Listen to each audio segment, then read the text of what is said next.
स्वागत है आपका CSP रिजवान यूट्यूब चैनल पर। क्विज की सीरीज में आज हम लेके आए हैं विज्ञान का क्विज। इस चैनल पर पहले ही भूगोल, ज्योग्राफी और इतिहास के क्विज डाले जा चुके हैं, उनको भी आप ज़रूर कीजिएगा।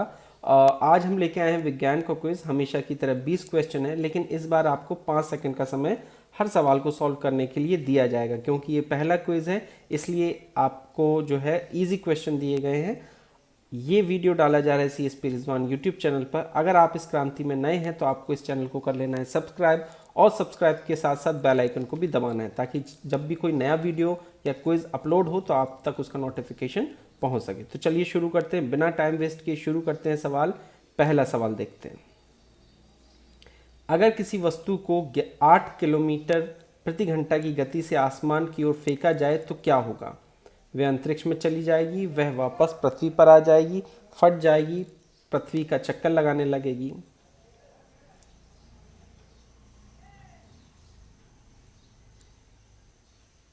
तो इसका सही आंसर होगा बॉम्बे। वह वापस पृथ्वी पर आ जाएगी, क्योंकि पृथ्वी का जो पलायन वेग है वो 11 किलोमीटर का होता है और ये 8 किलोमीटर का बताया गया है। तो वो गुरुत्वाकर्षण के कारण पृथ्वी पर वस्तु वापस आ जाएगी। चलिए दूसरा क्वेश्चन करते हैं।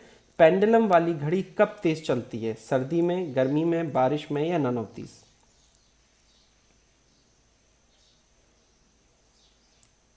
तो पेंडुलम वाली घड़ी सर्दी में तेज चलती है और गर्मी में सुस्त हो जाती है, तो इसलिए हमारा आंसर होगा ए, सर्दी में वो तेज हो जाएगी। तीसरा सवाल। स्टोव में केरोसिन के ऊपर चढ़ने का कारण है प्रसारण, विसरण, पृष्ठ तनाव या नन ऑफ दीज?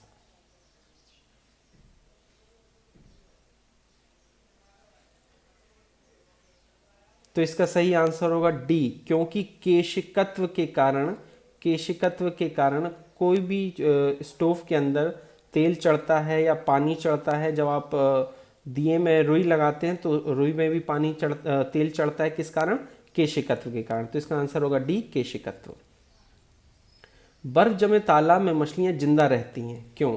तालाब की तली पर बर्फ नहीं जम पाती, मछलियां नियत तापी होती हैं, बर्फ ऊष्मा का चालक होता है या नन ऑफ दीज?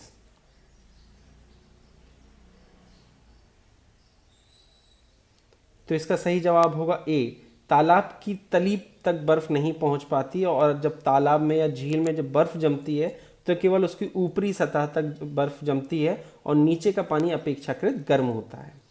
पांचवें सवाल की ओर चलते हैं। एक गुब्बारे, ध्यान से कीजिएगा ये सवाल, एक गुब्बारे में 200 ग्राम जल भर दिया जाए तो उसका जल में भार होगा 0, 100 ग्राम्स, 200 ग्राम्स या नन ऑफ दीज?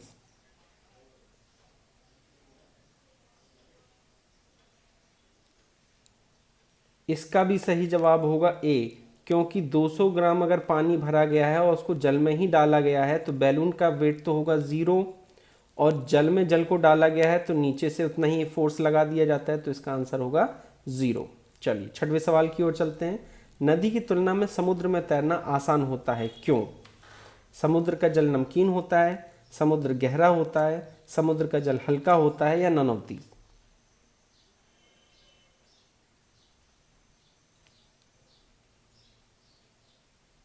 तो इसका भी आंसर है ए, समुद्र का जल नमकीन होता है। समुद्र जल में लवण अधिक होते हैं, अतः इसका घनत्व अधिक हो जाता है, और घनत्व अधिक होने के कारण इसमें तैरना आसान हो जाता है। तो इसका आंसर है ए। प्रकाश का वेग अधिकतम होता है हीरे में, निर्वात में, पानी में या नन ऑफ दीज? ये तो बड़ा इजी क्वेश्चन है।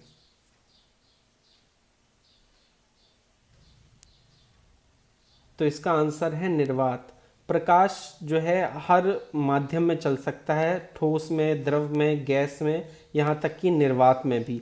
और निर्वात में इसका सबसे अधिक वेग होता है 3 × 10⁸ मीटर पर सेकेंड।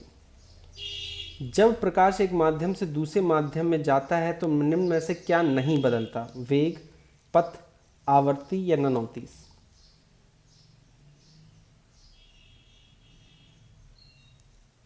तो इसका सही जवाब होगा आवर्ती। जब प्रकाश की किरण एक माध्यम से दूसरे माध्यम में जाती है तो उसका पथ तो बदल जाता है, वेग भी बदल जाता है, बस आवर्ती नहीं बदलती। नौवें सवाल की ओर चलते हैं। मरीचिका, मिराज कहते हैं इंग्लिश में, का कारण है पूर्णांतरिक परावर्तन, विवर्तन, व्यक्तीकरण या फिर नन ऑफ दीज? बड़ा इजी क्वेश्चन है।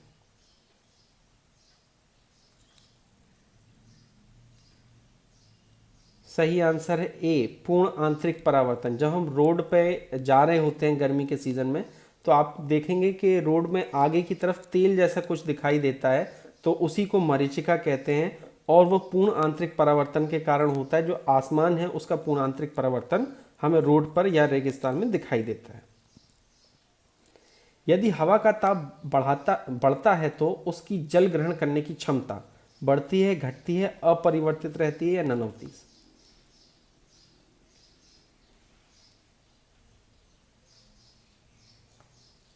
तो इसका आंसर होगा ए, बढ़ती है। अगर हवा का ताप बढ़ रहा है, हवा गर्म हो रही है, तो उसकी जल धारण करने की क्षमता बढ़ जाती है। हमारा जो भारत का मानसून है इसी सिद्धांत पर काम करता है, क्योंकि भारत में, पूरे भारतीय प्रायद्वीप में जो है गर्मी हो जाती है।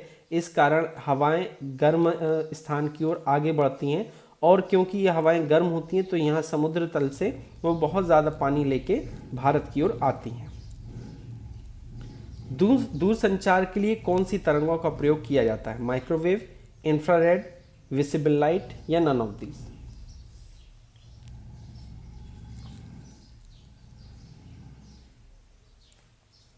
तो दूर संचार के लिए माइक्रोवेव का प्रयोग किया जाता है। चलिए आगे चलते हैं। रडार किस तरंग का प्रयोग करता है? ध्वनि तरंगे, रेडियो तरंगे, इंफ्रारेड, नन ऑफ दीज? बड़ा आसान सा सवाल है।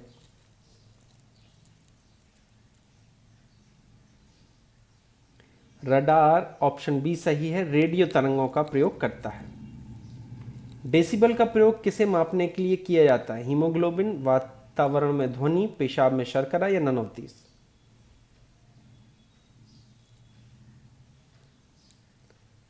तो इसका आंसर सही होगा बी, डेसिबल का प्रयोग ध्वनि को मापने में किया जाता है। 14 सवाल की ओर चलते हैं। यांत्रिक ऊर्जा को, बड़े दिमाग से कीजिएगा इसको, यांत्रिक ऊर्जा को विद्युत ऊर्जा में बदलने वाला उपकरण कौन सा है? यांत्रिक ऊर्जा को विद्युत ऊर्जा में, तो इसका सही आंसर होगा डी, डायनमो। क्योंकि डायनमो यांत्रिक ऊर्जा से विद्युत ऊर्जा में बदलता है, मोटर विद्युत ऊर्जा से यांत्रिक ऊर्जा में।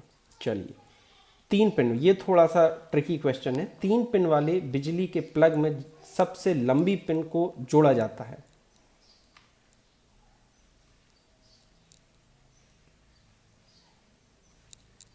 इसका सही होगा अर्थिंग, आधार सिरे से। देखिए, किसी भी प्लग में 2 पिन नीचे होती हैं और 1 पिन ऊपर होती है। जो ऊपर वाली ये पिन होती है ये बड़ी होती है, और नीचे वाली ये 2 छोटी होती हैं। तो ये होता है फेस, न्यूट्रल, और ये सबसे ऊपर वाला होता है अर्थ। तो इसलिए आधार सिरा इसका आंसर सही होगा। चलिए आगे चलते हैं। श्वेत प्रकाश को नली में किस प्रकार से पैदा करते हैं? तांबे के तार को गर्म करके, अणु का दोलन करके, तंतु को गर्म करके या नन ऑफ दीज?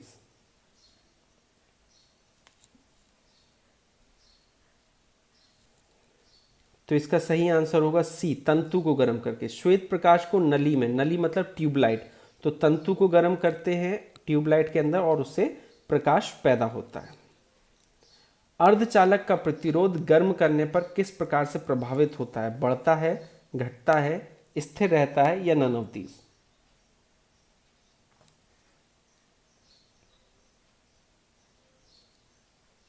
तो अर्धचालक का प्रतिरोध, इसका आंसर बी सही है। अर्धचालक का प्रतिरोध गर्म करने पर घटता है। ये छोटे छोटे क्वेश्चन आप जरूर याद रखिया करिए, क्योंकि ये कॉम्पिटिटिव एग्जाम में आते हैं और परेशान भी करते हैं।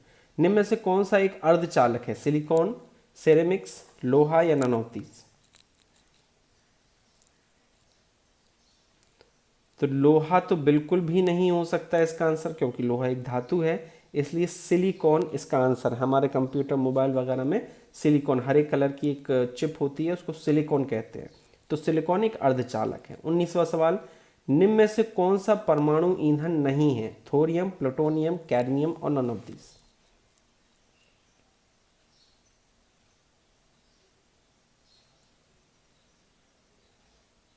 तो इसका सही जवाब होगा कैडमियम, क्योंकि नाभिकीय रिएक्टर में कैडमियम का प्रयोग, कैडमियम की जो छड़ है उनका प्रयोग मंदक के रूप में किया जाता है, ना कि ईंधन के रूप में। अगला सवाल, भारत में कौन सा नाभिकीय पदार्थ बड़ी मात्रा में पाया जाता है? ये बहुत पूछा गया है, हर कॉम्पिटिटिव एग्जाम में ये क्वेश्चन जरूर पूछा गया है। थोरियम, प्लूटोनियम या कैडमियम? तो इसका सही आंसर है थोरियम। जो इंडियन प्लेटू है, दक्षिण भारत का पठार है केरला साइड का, वहाँ पर तट के किनारे थोरियम बहुत भारी मात्रा में पाया जाता है। तो इसका सही आंसर होगा थोरियम। उम्मीद करते हैं आपके ज़्यादा से ज़्यादा सवाल सही हुए होंगे, और आपका कितना स्कोर रहा है वो आपको कमेंट बॉक्स में ज़रूर बताना है। आप लोग ज़रूर बताएं कमेंट बॉक्स में कि आपका स्कोर कितना रहा है। इससे हम लोगों को हेल्प होती है क्वेश्चन पेपर सेट करने में। तो धन्यवाद, आज के लिए इतना ही।